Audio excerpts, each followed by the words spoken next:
BTAD অঞ্চলত শেহতীয়াকৈ সংঘটিত ঘটনাত হাগ্ৰামা প্ৰশাসনৰ কৰ্মচাৰী আৰু BPFৰ নেতাকৰ্মী জড়িত থকাৰ অভিযোগ কৰি অসমীয়া পৰিষদে হাগ্ৰামা মহিলাৰী আৰু প্ৰমীলা ৰাণী ব্ৰহ্মক গ্ৰেপ্তাৰৰ দাবী জনাইছে।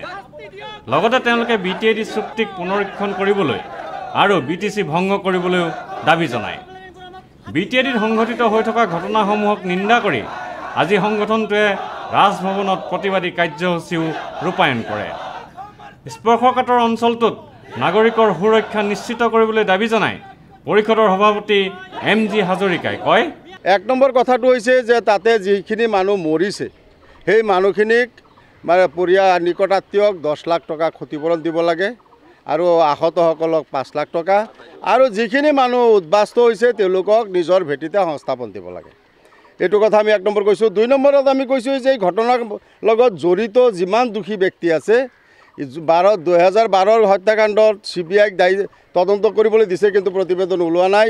এতিয়া চৰকাৰে ন্যায় দিয়াৰ কথা কৈছে, কিন্তু আমি কৈছোঁ যে নহয়, এনেকৈ হ'লে নহ'ব, এইবিলাক প্ৰতিবেদন প্ৰকাশ কৰিব লাগিব আৰু হাইকোৰ্টৰ ন্যায়াধীশ মানে নেতৃত্বত এটা আয়োগ গঠন কৰি এইটো তদন্ত কৰি দোষীক কঠোৰ শাস্তিৰ ব্যৱস্থা কৰিব লাগে।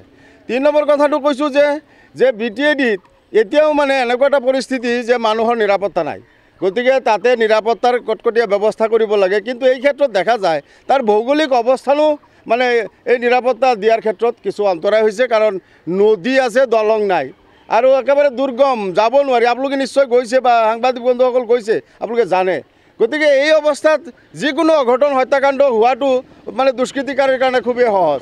গতিকে এই যোগাযোগ ব্যৱস্থাটো দলংবিলাক নদীৰ ওপৰত দিয়াৰ ব্যৱস্থাটো কৰিব লাগে।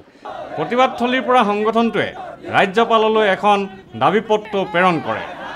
ভিডিঅ' জাৰ্নেলিষ্ট সুশান্ত দাসৰ সৈতে অমৰদীপ গগৈ, চেণ্টিনেল নিউজ, গুৱাহাটী।